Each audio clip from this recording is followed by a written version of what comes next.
First of all, I want to thank the President of the United States, who sends his best to all the great leaders assembled here, because he's empowered us to find a diplomatic resolution to a host of issues that matter to the American people, but I think the world. The opening of the Strait of Hormuz, the ending of the Iranian nuclear program, all of these things have already been accomplished. The question before us now is how much more can we accomplish together? Can we turn over a new leaf? Can we change relations in the Middle East permanently? Or do we go back to doing things the old way, which is not our preference, but is certainly very much something that can happen. I have a few other notes of appreciation. First of all, to the Prime Minister of Pakistan. A dear friend of the President's, a dear friend of mine, a guy who has been, with his leadership and his very careful and skilled negotiation, has got us to this point. To his Field Marshal in Pakistan, Asim Munir. I will say that since Field Marshal Munir welcomed us with the Prime Minister in Islamabad, I have joked that I have two very, very important people in my life, an Indian and a Pakistani. The Indian is my wife, and the Pakistani is Field Marshal Munir.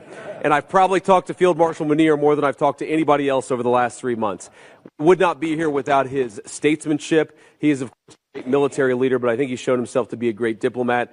And, of course, who's an amazing friend of the United States of America, but has been also an important part of getting us to this point. I think it's important for the American people, but people all over the world to appreciate that what's brought us to this moment is the President's leadership and the President's willingness to see a Middle East that is much different 10 years from now than it was 10 years ago. And what we're trying to accomplish here is something very simple. Through diplomacy, through working together to transform the Middle East, where Iran and the Gulf have been at war with each other, or at least have had very unfriendly relations, where Iran has been a driver of regional instability.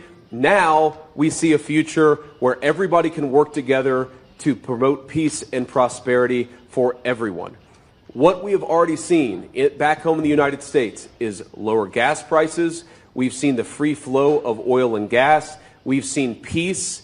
And now we're trying to build on that to see if we can build something even better and more sustainable for the future. This is a historic meeting.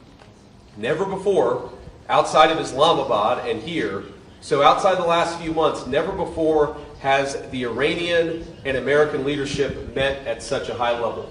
What the President has asked us to do is turn over a new leaf, to transform our relationship with the people of Iran and to extend an outstretched hand that says to the people of Iran that if your leadership is willing to give up being a driver of regional instability, if they are willing to give up nuclear weapons ambitions for the long term, then the United States is willing to fundamentally transform our relationship with that country. That is certainly our goal. We've already made great progress over just the last few hours, and I expect that we'll make additional progress in the hours to come. Thank you all.